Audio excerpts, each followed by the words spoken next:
Lin Zhao was standing in the cafeteria, watching a little tea all calm. The host voice covered the noise of conversations and the coffee machine. Scientists warn about a rare melting of the polar ice caps. Satellite images revealed a 30% reduction in just 72 hours. This was something humanity had never witnessed before. But the businessman next to him laughs and says it's just more alarmism about this climate change stuff. Those day reporters said anything just to get audience. The girl next to him stirring her coffee says that's right. In 2012, it was the whole Mayan calendar thing. In 2017, the meteor that passed I don't know how many kilometers away. Every time there was some kind of disaster supposedly on its way. It was the same lies just to get views, only the timing changed. But Lin Zhao, right behind them, tightens his grip on the coffee cup while diving into memories. Not of the past, but of a future he had already lived. A future in which these same voices that doubted all of this became screams of despair. Not caring much, he tells them they'd better be more careful. The world could plunge into chaos faster than they imagined. The businessman rolls his eyes, thinking the kid really is an idiot. And another woman from the side, over her glasses, asks if he really believes in that apocalypse nonsense, and says it's even cute how innocent he is. But then our protagonist's memories go to the first day, when the waters flooded the streets of Shanghai. Buildings collapsed over the floods, and the first king-level monster emerged from the depths. The massive size of the creature cast a shadow over the entire financial district. The screams and the frantic fight for higher ground. The world was overtaken by a taste of salt and fear. He then says to himself that it's funny to be called innocent. He stands up, leaves some money beside the coffee, and says he's heading out. The woman, thinking she offended him, asks if he felt offended and why he's in such a hurry. But he only replies that he's going to his apartment because he needs to prepare. The curious woman asks where he lives with a cheeky little smile. That's when he tells her he lives at Palace 104. Her eyes instantly light up. That's the biggest and most luxurious building in the neighborhood. She grabs her things right away, saying she works with interior design. And considering how luxurious that place is, it would be very interesting if she could see all the architecture inside his home. But Lin Zhao just shakes his head and says there are more important things than giving her a tour. Then waves goodbye, leaving her all confused, man. Outside, he looks up and sees the clear sky of Shanghai. No sign of the devastation that was coming. Anyone there at that moment wouldn't believe what it would be like very soon. 2 years surviving in the flood apocalypse. The betrayal he suffered from Xiao King and the death at the hands of Evil Z. All of that was still yet to happen. But it was already engraved in his memory. And this time, he'd be ready. Our boy walks across the marble lobby of Palace 64 like he owns the place. That building had reinforced steel beams and a design made entirely for catastrophe resistance. It was less of a building and more like a luxurious fortress. As soon as Lin Zhao enters, the naughty girls can't help but smile at him. And while he walks by, he's just thinking about how this place became one of humanity's last safe havens. He enters the elevator, which silently rises to the 99th floor. The titanium doors open to what should be a normal, luxurious penthouse. But his idea of normal was walls lined with military crates instead of designer sofas. Piles of supplies nearly reaching the ceiling and rows of dry food. Water purifier, medical kit, and ammo man. All of that made that luxury place look like a survival maze. Lin Zhao gives a sly smile, saying that this time revenge is excellent,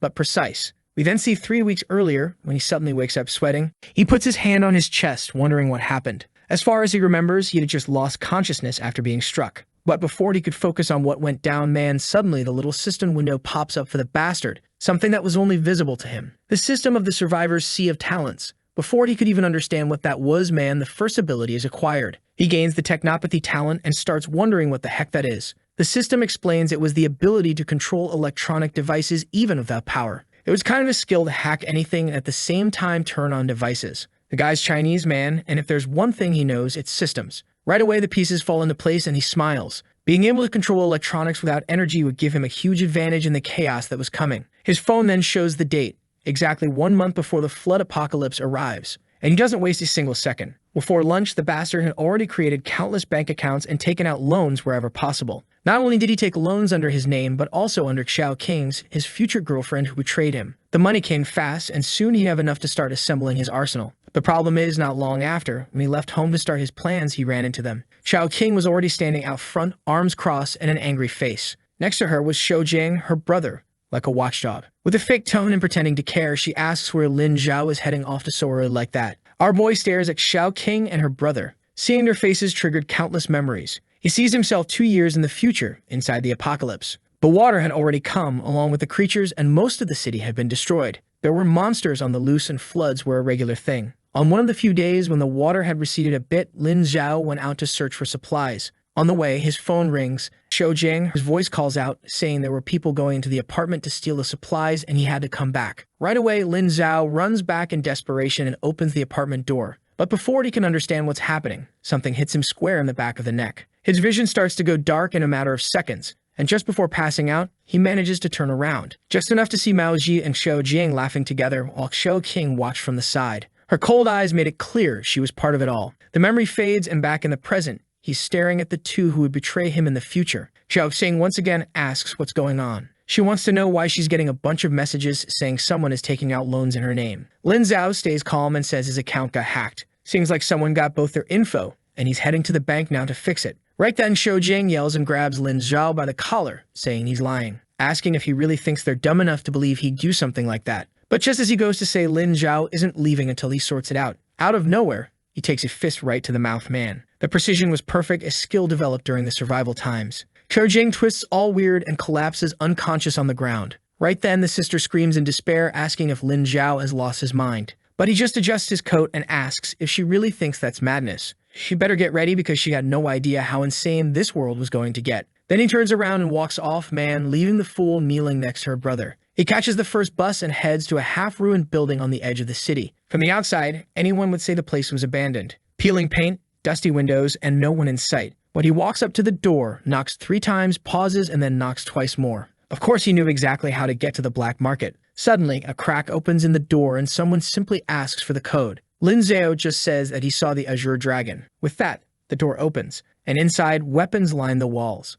However, our boy isn't trying to draw attention since he just came back. He picks a simple pistol, reliable, silenced, and basic. He paid with the money from the loans and tucked the weapon inside his coat without saying a word. Next, he went to a luxurious real estate agency with floor-to-ceiling windows. The broker was startled when Lin Zhao said he wanted to sell his apartment right then and there. The offer was 25% below market value. It would be easy for the guy to make that profit back. The negotiation barely lasted. The agent knew he could take that apartment, sell it closer to market price, and make a 20% profit overnight. The only condition Lin Zhao made was that he'd stay a few more days in the place before moving out so they could sell it. The profit opportunity was too good, so the guy just accepted, and our boy left. Walking through the streets, he wondered why he didn't use his technopathy powers to try transferring money directly into his account. The problem was that the world was still organized, and if they traced him, things would get complicated. For now, he preferred to keep a low profile. Why take the risk when he knew each of the numbers that were going to be drawn? He remembered that lottery game very well, since it was just a few days before the deluge destroyed everything. So he heads to a lottery store. Obviously, he fills it out with extreme confidence, and the clerk even finds it a bit strange,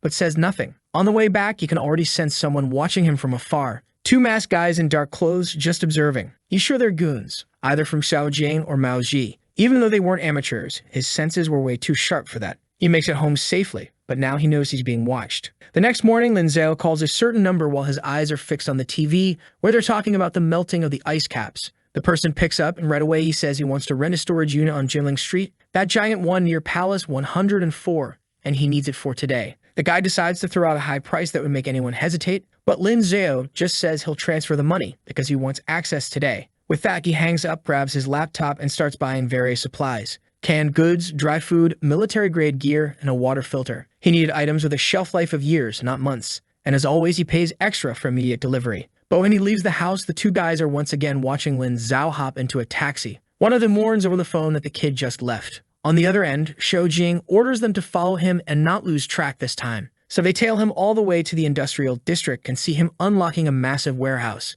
Trucks keep arriving, unloading piles of supplies. The day is long, and by night, the goons call back telling Xiao Jing they found the kid's stash. He was stocking up on tons of food. Weirdly, there was lots of military stuff too. Right away, Xiao Jing tells them to break into the place and find out what he's up to. The guys say, all right, but say the pay better be worth it this time. When night falls, they break in through one of the side doors. As soon as they're inside, they see rows and rows full of supplies. One of them whispers that there's enough food in here to last years and years. Another takes a look and sees medical kits, a filter, and instantly decides to call Xiao Jing. He picks up on the first ring, listens to what they say, and already tells them to burn everything down. The guys just say, understood, and go get fuel, already pouring liquid everywhere. What they didn't notice is that, from the moment they stepped inside, there were cameras recording everything. And at the apartment, Lin Zhou's phone rings with a message. Invasion alert. He calmly slips the silenced pistol into his coat and heads out. The warehouse was silent when he entered through one of the secret doors. Unnoticeable and quiet, he approaches easily. Years of survival where noise meant death had taught him to be extremely cautious.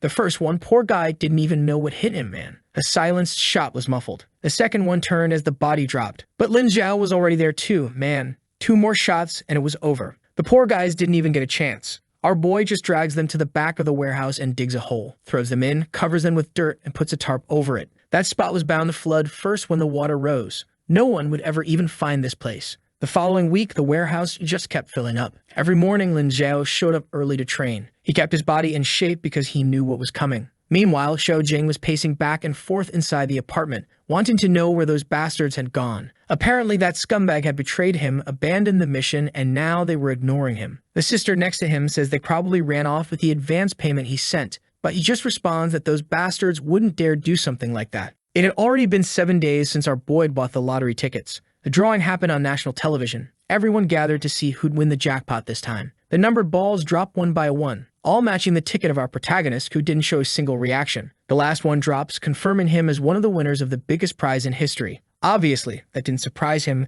but the news of his win spread through the city like a flood. His face was on every screen, newspaper, and social network. The lucky guy who became a millionaire overnight. For Lin Zhao, this was the perfect moment. As soon as the money hit the account, the amount was so huge it would leave anyone dizzy. But he, on the other hand, already knew exactly how it would be used. He gets a taxi from the apartment he already sold and tells the driver to go to Palace 104. But as he's leaving home, another taxi merges into traffic right behind, tailing him. Xiao Qing obviously was already on his tail, man. She found out that the bastard was the new millionaire. There was no way she was gonna let him get away just like that. From a distance, you could already see the building, the glass facade gleaming in the sunlight of the luxurious fortress, the most prestigious skyscraper in Shanghai. And soon, it would be his base not just to survive the apocalypse, but also to get his revenge. As soon as he enters the lobby, he goes straight to the front desk and says he wants to speak with Liu Mylin about the purchase. The receptionist, a bit confused, asks if by any chance he has an appointment. Our boy just says no, but he's sure she'll want to talk to him, since he's here to buy the 99th floor. Right after the so-called Mylin shows up, man.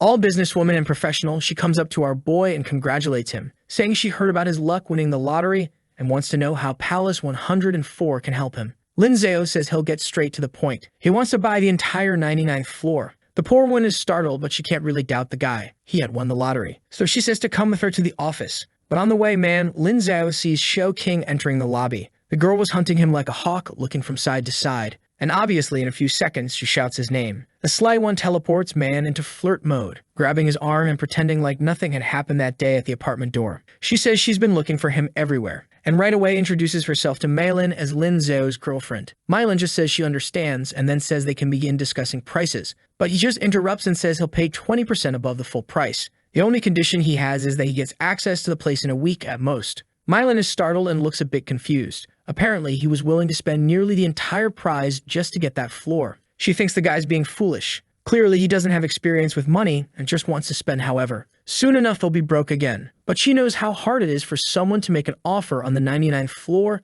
given the absurd price. Only someone foolish or someone who got money easily would want to spend like that. So she says it's possible, since that's the case. The paperwork was already being prepared when Xiao Qing leaned in and whispered in his ear, asking if he was really going to buy the whole floor. He really was an amazing guy, full of surprises. She always thought he was a bit more conservative when it came to spending. Lin Zhao turns to her and says, "People change." Contract signed and the first part of the amount transferred. In the same second, she hands a credit card to Xiao Qing, then says she has the special mission of picking all the furniture for the 99th floor. She could buy the most luxurious items and have everything delivered there. Right away, Xiao Qing got all emotional thanking him. She already wanted to kiss the guy and ran out saying she was going to call her friend Yang Lai. He didn't need to worry, she was going to make that floor perfect, and he wouldn't regret it. The moment she walked out the door, Lin Zhao called the warehouse team and told everyone to get ready to transfer everything to Palace 104 to the 99th floor. 2 days later, Mylin called and said they gave it their all, but that was the fastest they could manage. Finally, the 99 was ready for him. Discreetly, truck after truck began using the service elevator all day long to unload supplies.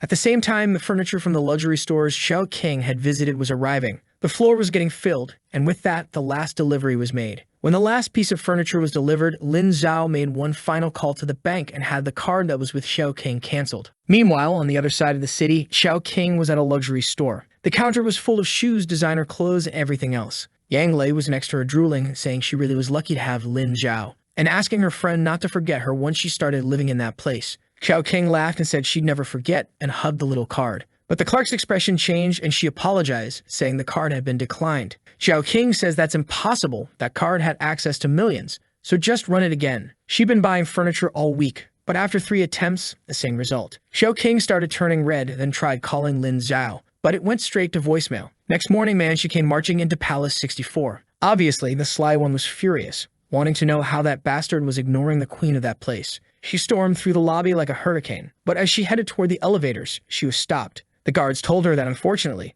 they had to check her ID. As soon as she gave her name, he apologized and informed her she was on a restricted list and couldn't enter. Even angrier, she asked if he had any idea who she was. She was the girlfriend of the owner of the 99th floor, Lin Zhao. The guard replied he was just doing his job. Besides, it was Mr. Lin Zhao himself who requested that she not have access. The poor thing was about to explode with rage. Meanwhile, up on the 99th, our boy was finishing a few more push-ups. As always in the morning, he did a light workout while watching the news. Meteorologists were warning of an unprecedented rise in sea level. Several coastal regions were already reporting flooding, and experts said this could be the start of something catastrophic. Lin Zhao gave a dark smile. He walked to the panoramic window and looked out at sunny Shanghai. The place was beautiful and peaceful, and he said people better enjoy it while the calm lasts. On the other side of the city, Xiao King arrived at the apartment, furious with her brother, saying that bastard had humiliated her. She'd been completely embarrassed, standing there with all those shopping bags and another kind of shame at the building. Jing, lying on the couch scratching his chin, said that bastard was different now. He wasn't the same fool she had gotten with just take the apartment he got from his father.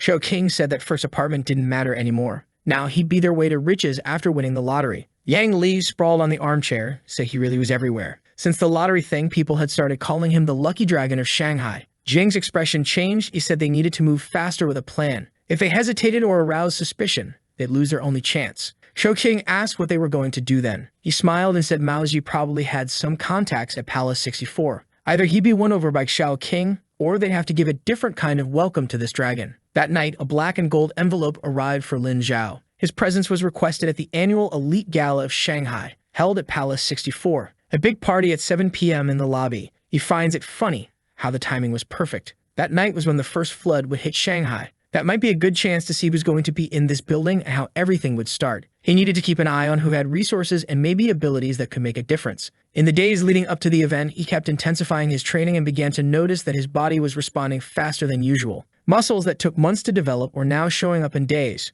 Maybe it was some kind of reincarnation advantage, but he had no idea. In the meantime, he installed countless motion sensors, reinforced the doors, upgraded the surveillance system with artificial intelligence, and even several fully charged generators for whatever was coming. On the night of the party, he looked at himself in the mirror and saw that the boy reflected there was no longer the same one who died at the hands of Mao Ji. With that, he heads to the elevator. The ride from the 99th to the first floor was long as hell. When he reaches the lobby, the door opens and background music and conversations greet him. The luxurious place was shining along with all of Shanghai's elite. Curious eyes stared at him. Everyone knew he was the guy who had won the lottery, the kind of newly rich person extremely famous. A waitress offers champagne, he takes it and stays in the corner, keeping an eye on everything. From afar, he spots the badass. Chen Mina, the Olympic shooting medalist. Her face had been in countless commercials before the floods. Hearing about the others, she kind of seemed indifferent to his arrival there. From the little jacket and boots, it was clear she didn't care much about etiquette and wasn't there to socialize. Lin Zhao remembers bumping into her once at the start of the disaster. The dead-on aim she had saved him once, but they never talked. Near the entrance, Xiao King and Yang Lai entered quietly. The sly one, as always, had a radar man and immediately spotted our boy. She crosses the lobby smiling like nothing had happened. Comes again and sits in Lin Zhou's chair without asking and already drops a "Hey, handsome." She leans in, putting everything she's got on display and says she's been trying to talk to him for days. What's going on? Lin Zhao, though, doesn't even look at her man. He just raises his glass and keeps drinking calmly. She tells him to stop being silly and not to act like that. Starts running her hand on him and asks what happened. Did she do something? If she did, she already wants to apologize. He has to understand that he can't ignore her like that. Otherwise, she misses him too much. But man, Lin Zhao doesn't say a word and keeps staring at the crowd as if she didn't exist. Suddenly, Xiao King's smile starts to fade. She then starts yelling, asking if he's really going to keep ignoring her like that, after all the time they spent together. Seeing he still doesn't respond, she throws her champagne. It hits the table and shatters. The noise immediately silences the entire party and everyone looks over man. Even Chen Mina, who was in her corner, kept an eye on the commotion. On the other side of the hall, the cursed fat guy froze mid-conversation, drawn by the sound. He was the reason they had managed to get into that place. And Xiao King was over there screaming, asking if now he thought he was better than her just because he won the lottery. She stands up to slap him, man. But Lin Zhao just calmly grabs her wrist. She tells him to let go, saying he's assaulting a lady, while Maozi pushes through the crowd, furious. From afar, he yells for him to let her go. And man, he's already winding up his fist to come throw a punch. Lin Zhao lets go of Xiao King and leans back. And with that, the idiot's punch hits nothing but air. The chubby guy, all off balance, nearly falls. He pulls himself together to try going at it again, while Xiao Qing is just staring, shocked. Out of nowhere, Lin Zhao wasn't just rich. Now he knew how to fight. That's when suddenly, a deafening noise shakes the building and the lights go out. The ballroom is plunged into darkness, immediately followed by screams and startled gasps. The emergency lights flash, turning everything red. And on everyone's phone, a civil defense alert appears. Emergency warning, critical level coastal flooding. Anyone living near the coastal region should move away now and not approach the shore under any circumstances. Chaos immediately broke out, and everyone who had family near the sea was already crying and making calls. Lin Zhao, on the other hand, watched it all with coldness. He picks up a new glass of champagne and heads to the elevator.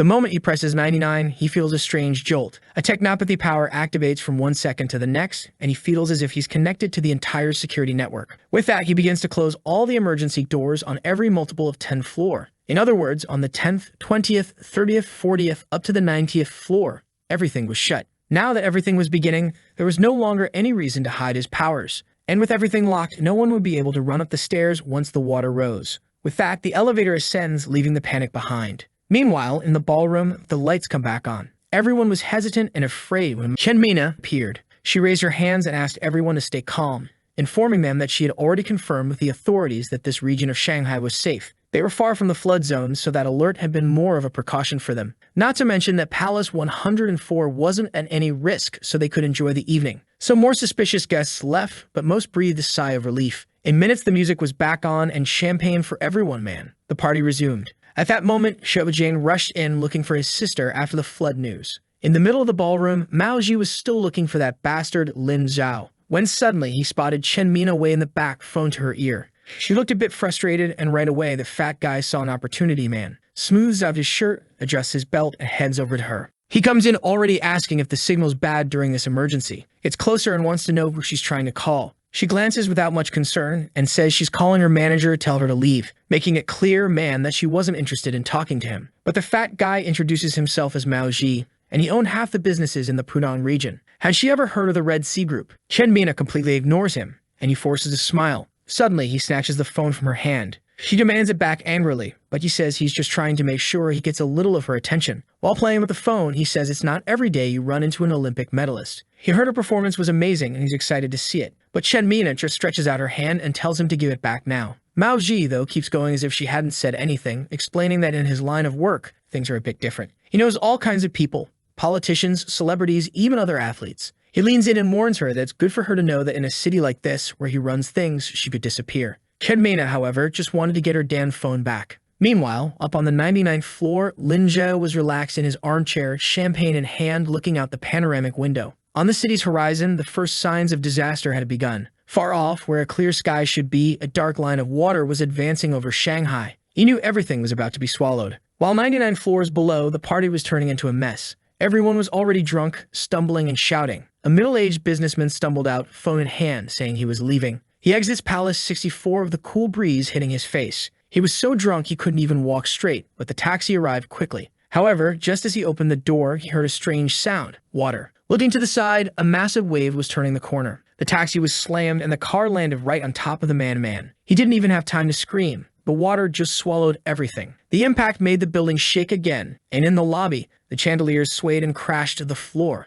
Glass shards everywhere, and the lights went out once more. The emergency lights came on, bathing everything in red. Water began entering, spinning the doors and shattering the glass. In seconds, everyone's feet were already soaked. The Dermylin immediately screamed and told everyone to run to the emergency stairs, warning that the priority was to get to the higher floors. Right away, panic took over, and it was everyone pushing and slipping, trying to climb up. Chen Mina broke free from Mao Zi and ran for the elevator. She presses the button, but hears no sound of anything moving. Clearly, it wasn't working. She turns to go to the emergency stairs, but out of nowhere, Mao Zi appears, pulls her, and throws her to the ground. Without even looking back, he opens the door ahead and runs up the stairs. Meanwhile, up on the 99th, Lin Zhao watched everything through the cameras. The lobby was in complete chaos. Mao Ji had been the first to reach the stairs, but the water was rising fast. He notices on one of the screens at the emergency exit, where Chen Mina was on the floor after being thrown down by Mao Ji. The panic kept spreading while everyone stumbled and fell. Xiao Jing tried to force his way through and grabbed his sister's arm so they could go. He told her to run, pulling her, saying they had to go up. But as they reached the door, Xiao King saw Chen Mina kneeling on the floor. The poor girl was still trying to get up. Their eyes met for a second, and you could see that Chenmina was in some kind of pain or something had happened to her ankle, which she was holding. But man, Xiaoqing only hesitated for a moment, then turned her back and ran up with her brother. The Che maiden, Chenmina, tried to call for help, but too late, man. With that, she started trying to pull herself up using the railing, but the ankle wasn't helping. The pain in her legs snapped again. She fell back down. The water didn't stop rising, but she couldn't move. Far ahead, Xiaoqing and Jiang completely ignored her cries and kept going up. That's when Liu Mylin appeared with one of the last groups of guests and started leading everyone up the steps. She stops when she sees Chenmina, calls out to her, and runs over asking if she can walk. Chenmina shakes her head, gritting her teeth, saying that unfortunately, she twisted her ankle. And then Liu Mylin, man, without hesitating, throws her over her shoulder and tells her to lean in. They were going up together. With that, the two start climbing, man, and every step was a battle with that girl and her busted ankle. They were both already freezing, with the water probably already waist-high down there. Chenmina held on tight to Liu Mylin's shoulder while her other hand clung to the railing, man.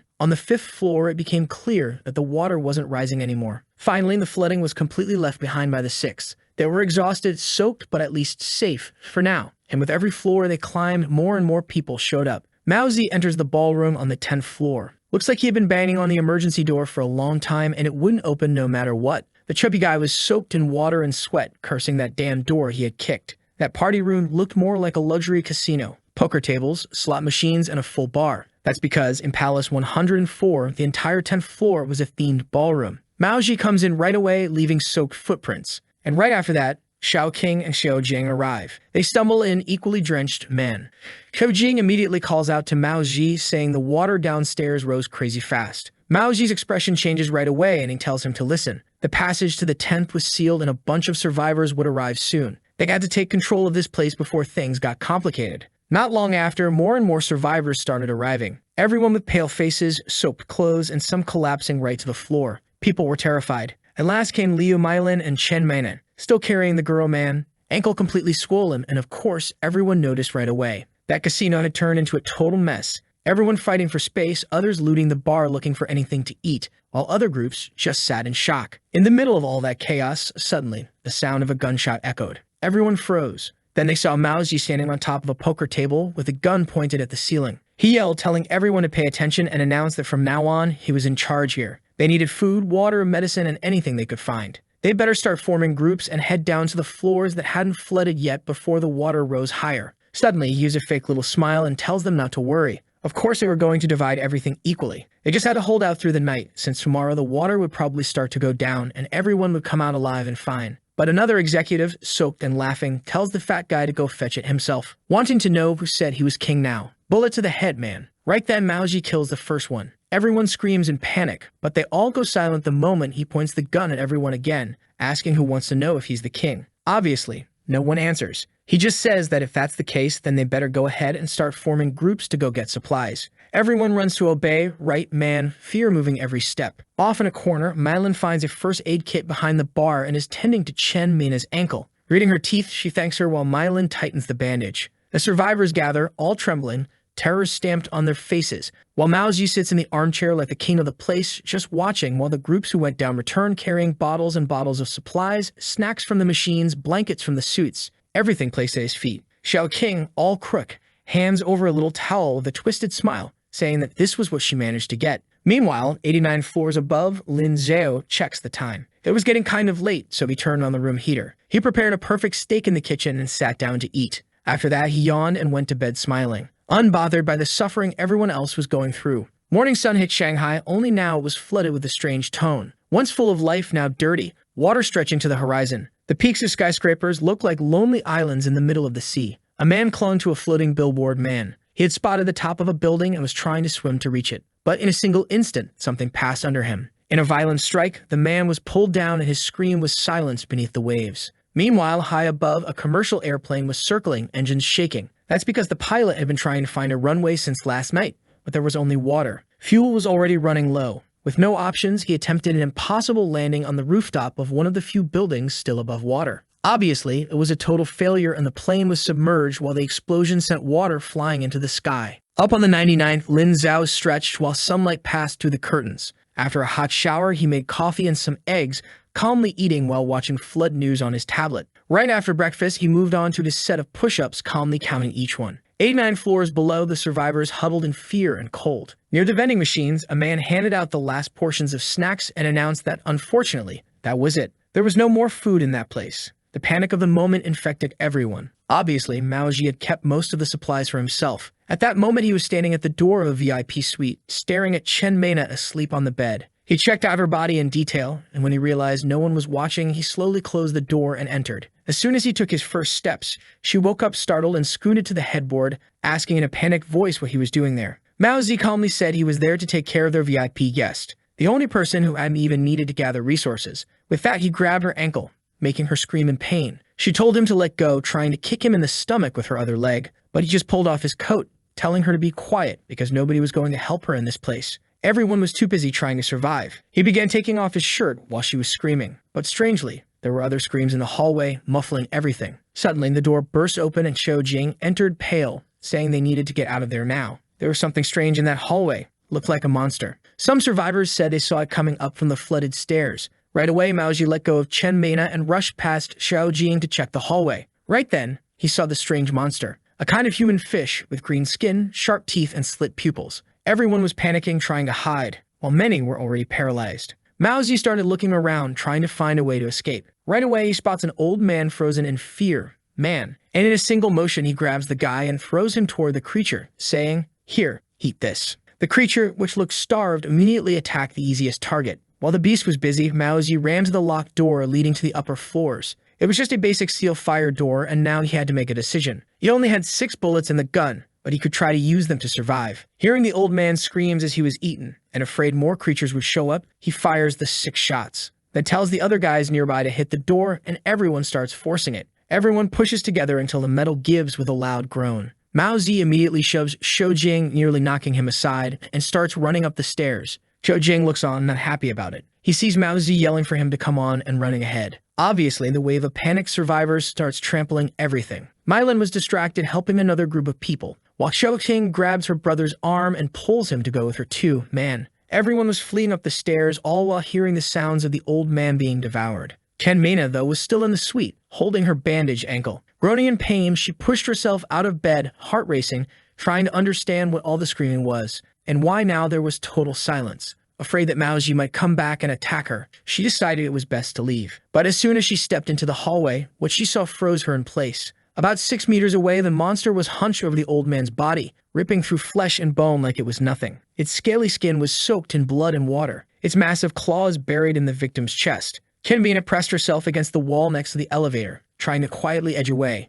Even her breathing was controlled to the absolute minimum. She was trying to ignore the pain in her ankle, but what she didn't see was a stray shoe on the ground, probably left behind by someone who had fled earlier. A tiny stumble makes the creature lift its head. The silence from earlier is shattered, and now the monster looks at her with a predatory glare. It stands up and lets out a weird sound, something like a shriek mixed with a roar, making her tremble. Chidmina just tells herself, "No way, there's no way I'm dying like this." She keeps walking along the wall, shoulder pressed against it, when suddenly, the monster lunges at her. Desperate, she looks around for anything to defend herself. She grabs a decorative vase from a side table man, knowing it'd be useless. What she hadn't noticed was that while backing along the wall, she had stopped right in front of the elevator man, and just then, the doors open. Startled, she loses balance and falls inside the cabin. The monster's attack slashes through the air where she was just a second before. The doors, strangely, close extremely fast.